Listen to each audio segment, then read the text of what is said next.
अस्सलाम वालेकुम। आज की वीडियो में हम ग्रेविटेशन और ग्रेविटेशनल फोर्स के बारे में डिस्कस करेंगे।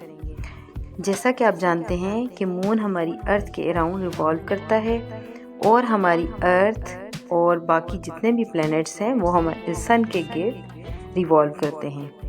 क्या आपने कभी सोचा है कि ये सब कैसे होता है?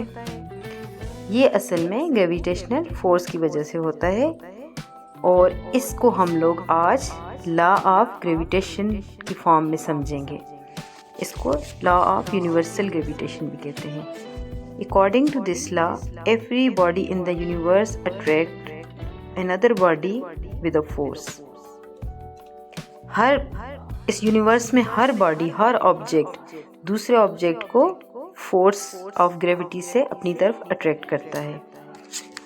अब इस फोर्स का जो है वो कुछ रिलेशन है। This force is directly proportional to the product of masses and inversely proportional to the square of distance between their centres. अगर हम लोग जो दो बॉडीज हैं उनके मासेस का प्रोडक्ट लें तो उसके डायरेक्टली प्रोपोर्शनल आती है ये फोर्स और उनके सेंटर्स के इनवर्स रिलेशन में आ जाती है। और यहाँ पे जो कैपिटल जी है उसको यूनिवर्सल कांस्टेंट कहते हैं और इस लॉ को Newton's law of universal gravitation भी कहते हैं। अब हम इस लॉ को एक एग्जांपल से समझने की कोशिश करते हैं।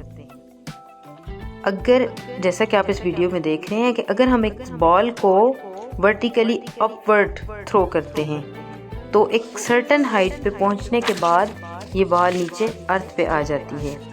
क्यों आती है? Due to earth's gravity. Earth जो है वो ग्रेविटेशनल फोर्स से उसको पुल करती है। अब वीडियो में आप गौर से देखें कि बाल का साइज जो है वो अर्थ के कंपैरेटिवली बहुत स्मॉल है। दैट इज द रीज़न कि अर्थ बाल को अट्रैक्ट करवा के नीचे गिरा देती है, नीचे पुल कर देती है।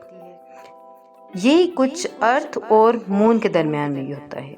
अर्थ और मून के बीच में भी यही ग्रेविटेशनल फोर्स है। लेकिन मून तो हमारी अर्थ पे फॉल नहीं करता। वो क्यों नहीं फॉल करता? क्योंकि मून का साइज भी बॉल के कंपैरेटिवली लार्ज होता है और डिस्टेंस भी काफ़ी ज़्यादा होता है।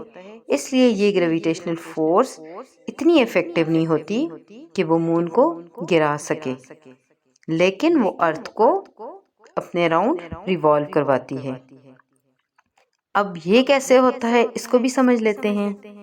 सपोज करते हैं कि मून एक स्ट्रेट लाइन में मूव कर रहा है due to inertia.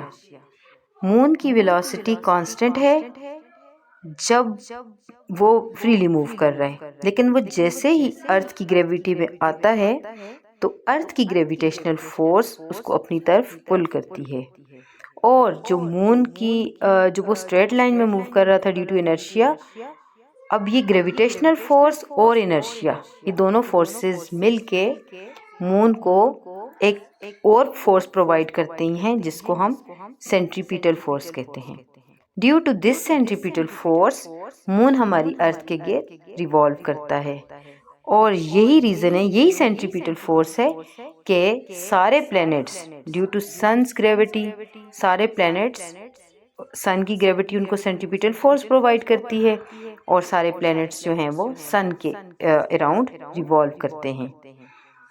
I hope कि आपको आज की वीडियो अच्छी लगी होगी। अगर पसंद आई है तो लाजमी इसको लाइक, सब्सक्राइब और शेयर कीजिए।